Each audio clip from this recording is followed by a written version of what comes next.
Hello students, you must have seen the last videos and before that you must have read the lesson for better understanding. Today, now we will be discussing physiographic divisions of India.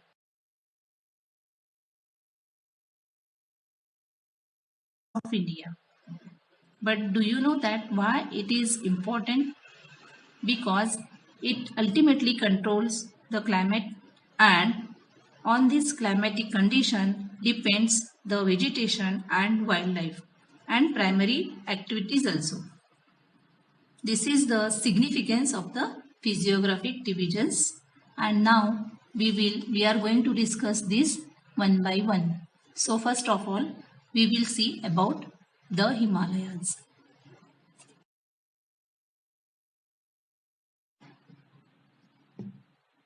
But before starting with Himalaya, yes, we will see about India. It is necessary to know about India. India is a vast country with varied landforms. Our country has practically all major physical features of the earth, that is, mountains, plains, desert, plateaus, and islands also. India is a large landmass forming during different geological periods formation a number of processes such as weathering, erosions and depositions has created and modified the relief its present form.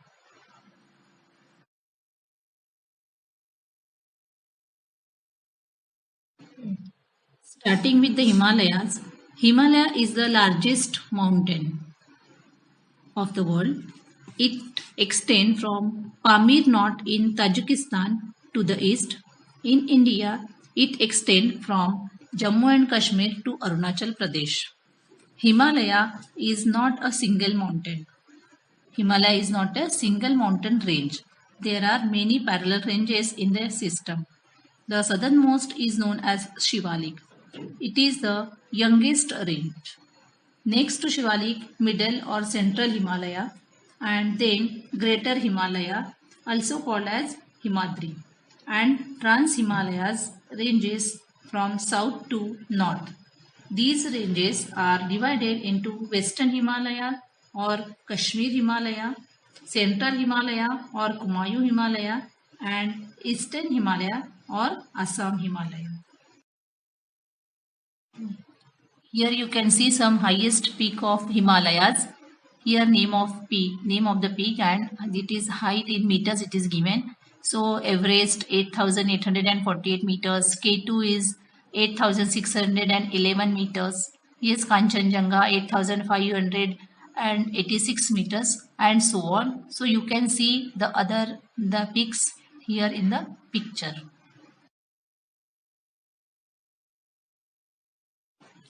Yes, here you can see some Himalayan ranges in this picture. First is the greatest or inner Himalayas. This is the northmost range and is also called as Himadri. Yes, height of peak is 6,000 meters. Yes, because the lofty heights means it is the greater height.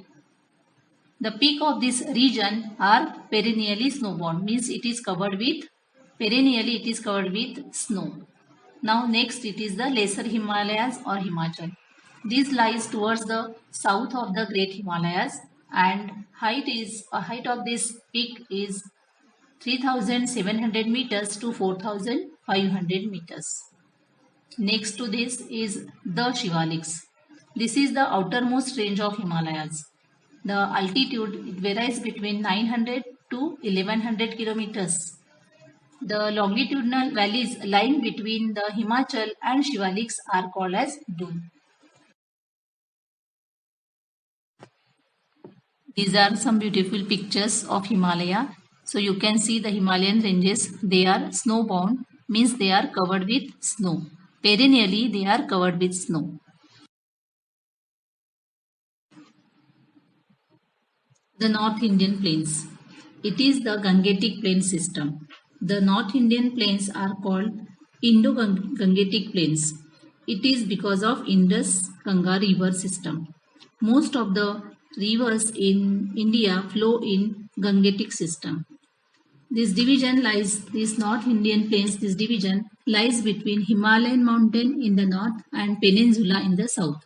It extends from Rajasthan and Punjab in west to Assam in the east.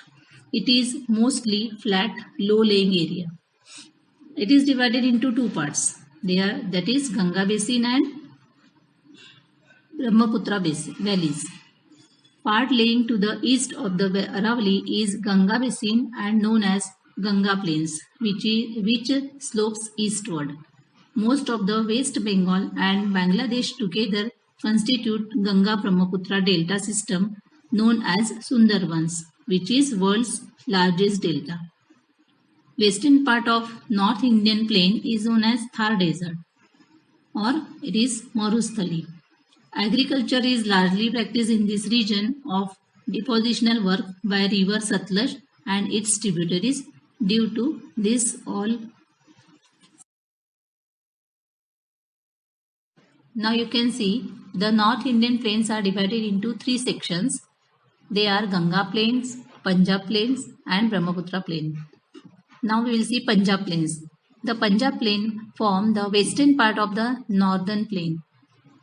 This is formed by the Indus and its tributaries like Jhelum, Chenab, Ravi, Satluj, etc. Major portion of this plain lies in Pakistan. Next is Ganga plains. This plain extends between Ganges and Tista rivers. The northern states Haryana, Delhi, Punjab, Bihar, part of Jharkhand and West Bengal lies in these Ganga plains. Here Brahmaputra plains. This plains forms the eastern part of the northern plains and lies in Assam. Here you can see some beautiful pictures of the northern plains of India.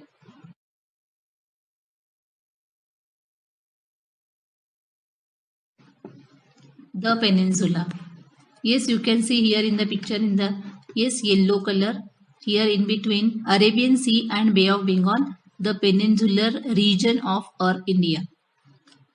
The area lying to the south of North Indian plain and tapering towards the Indian Ocean, it is called as the peninsula.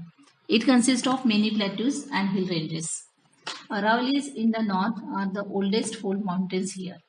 It includes a series of plateaus bordering the plains, Vindhyas and Satpura ranges in the central part and hilly regions of western and eastern Ghat. To the west of Deccan Plateau is a long north-south running ranges called Western Ghats. It is important water divide called as Sahyadri in Maharashtra. To the east of Deccan Plateau is the Eastern Ghats. Yes, Maharashtra is made up of Deccan Plateaus. There are many hills and forts around it. Forts are made up of plateau region. The Aravalli on the north are oldest fold mountain here. It is called as volcanic plateau or shield area.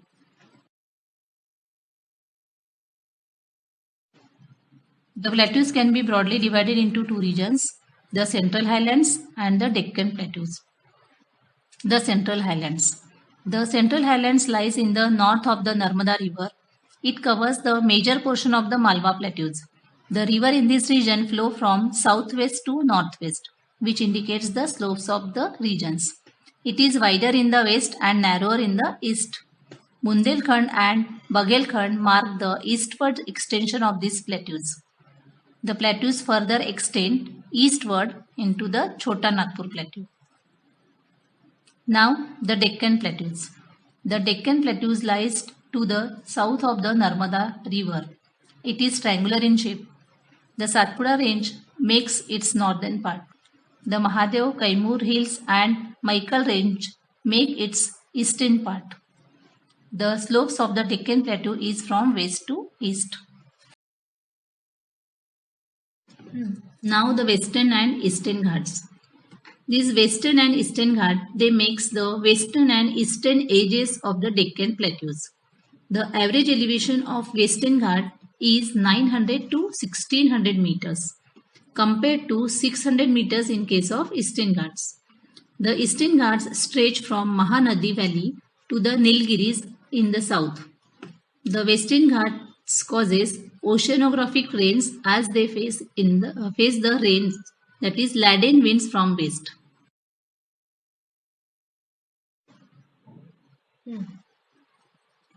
If we will observe the coastal plains, these two black strips laying along the coastal area. The line towards the east is the eastern coastal plain and the line towards the west is the western coastal plain. In Maharashtra, to the west coast, Konkan coast, and in Kerala, there is Malabar coast.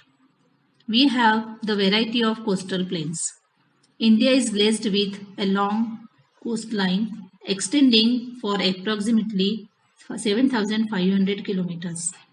Both the western and eastern coastlines shows the remarkable dissimilarities. Rivers originating from western Ghats are short and swift and hence they form estuaries. And at the eastern coastal borders, many east-flowing rivers using from western and eastern Ghats meet at this coast. Due to gentle slope of the land, rivers flow at lower velocities and deposit the sediments and therefore deltas are formed along this coast.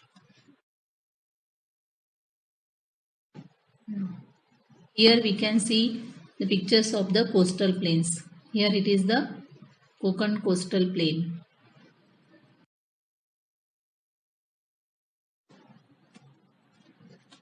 India is not only mainland but India has many small and large islands along the coast.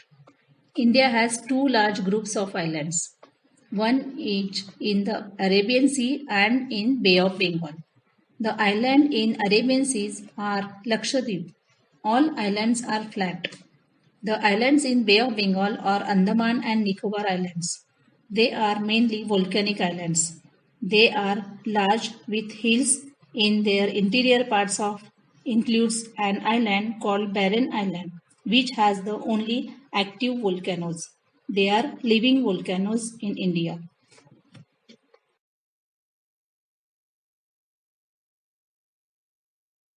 Here we can see the pictures of the islands, the Lakshadweep Island and the Andaman Nicobar Islands. See the Lakshadweep Island. These Lakshadweep Islands are in the Arabian Sea. Its area is 32 square kilometer. These group of islands are rich in terms of biodiversity. Now the Andaman Nicobar Islands. They are bigger in size and has more number of islands. These groups of islands can be divided into two groups. The Andaman is in the north and the Nicobar is in the south. These islands also have rich biodiversity.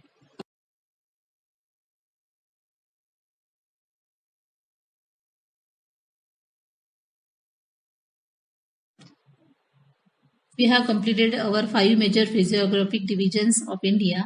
Now, here 5 major physiographic divisions of Brazil we are going to discuss. So, 5 major physiographic divisions of Brazil are the Great Escarpment, the highlands, the coastal regions, the plains and the island groups.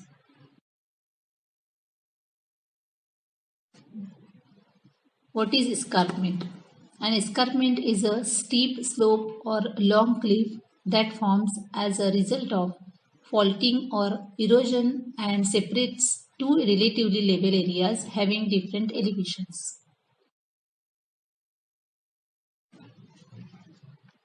Though this great escarpment occupies a very small area, the nature of its slope and the effect it has on the climatic makes it a separate physiographic region. The eastern side of the highlands demarcate because of the escarpment. In some regions, the heights decreases gradually. The escarpment is very steep, particularly from Sao Paulo to Porto Alegre. The escarpment acts as a barrier to the southeast trade winds, giving rise to the rain shadow area in the northeastern part of the highlands. The regions to the north of this area is called as Dwarf quadrilateral.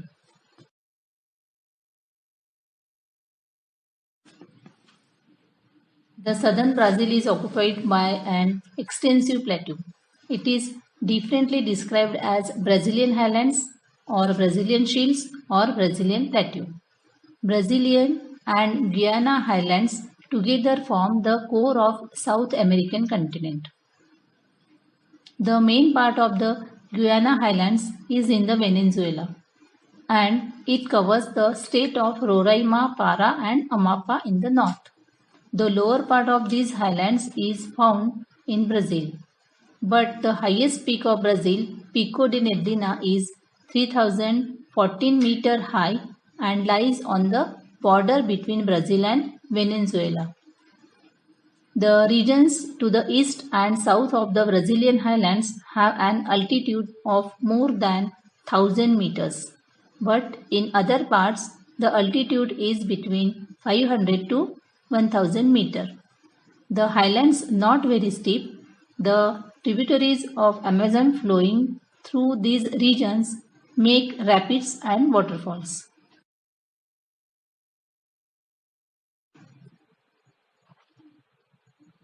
Brazil has a coastline of about 7,400 kilometers.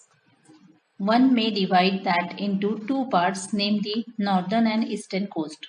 The northern coast extends from Amapá province in the north to Rio de Grande do Norte in the east.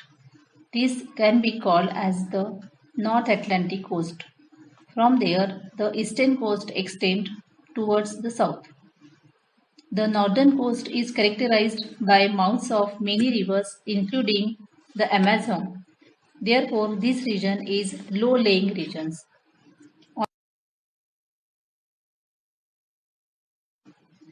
The eastern coast receives large number of smaller rivers.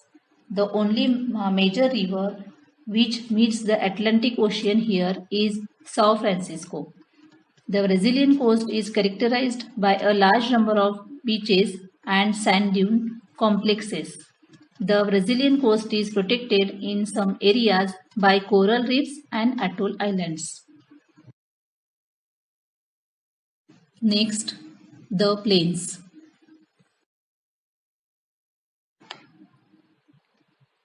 The plains in Brazil are confined to two areas, namely the Amazon basin in the north and Paraguay-Paraná source region in the southwest. Amazon basin in the north. The Amazon basin is quite wide in the west and it narrows eastward. Its width is minimum where Guiana and Brazilian highlands come closer. Most of the Amazon plains are covered by the tropical rainforest. Now Paraguay. Paraná source region in the northwest. The source region of Paraguay slopes towards south, while the source region of Paraná slopes towards the southeast.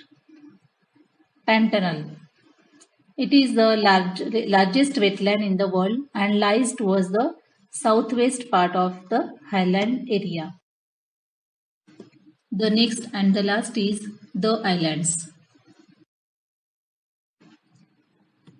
Besides the mainland, some islands are also included in Brazil. They can be classified into coastal islands and marine islands. Coastal islands. Coastal islands have been formed due to deposition. Marine islands were a part of the mainland. Yes, islands are mostly rocky and they are the top of the submerged mountains. The islands near the coast of the South Atlantic Ocean are coral islands and they are called as atolls.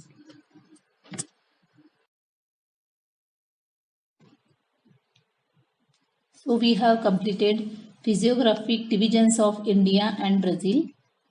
Read the book thoroughly. Yes, in the next part we will start drainage system.